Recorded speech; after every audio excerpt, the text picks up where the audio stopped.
Everybody knows that leisure time is never complete without good food. And here at Ayala Greenfield, they redefine how it is to eat in the lap of luxury. Kasama ko ngayon is Chef Ferdy. Yes, and he will tell us about all the specialties that they have here in Ayala Greenfield. Kalderetang kambing.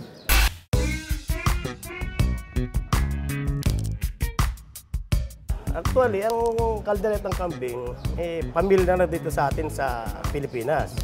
Nag-isip ako kung ano mas magandang ingredient. Bawat dish nyo dito may special touch kayo. Oo. Kumbaga yung normal na dish, dinadagdagan nyo ng something para maiba. Oo. Yun, ganun. Para maiba yung lasa, para balikan. Bago pa lang ako pumunta dito sa Ayala Greenfield, marami na nagsasabi sa akin na may dapat akong tikman na isang dish dito na talagang babalik-balikan ko. And mukhang eto na yun. Pag-usapan natin to, Chef. Yan. Ayan. Siya yung tinolang native chicken.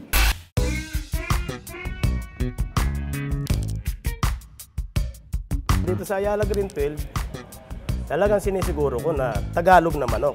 Kaya siguro hanggang ngayon, binabalik-balikan.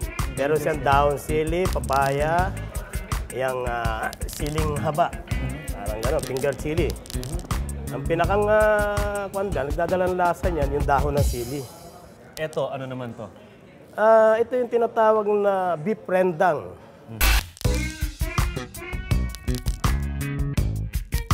Normally, ang beef rendang is from the Malaysian yan. Malaysian dishes yan eh. Nag-create ako ng sariling sangkap niya.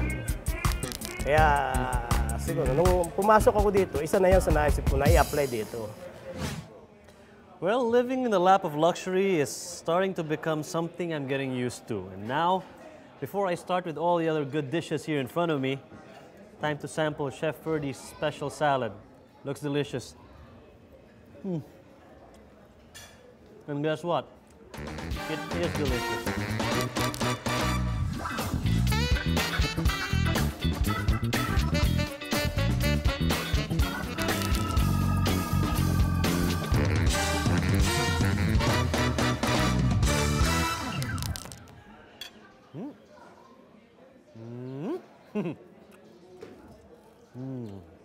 Wow, you see my drink here?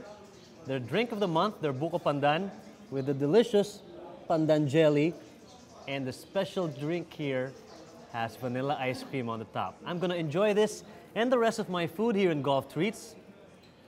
Let's go, enjoy. Bye-bye.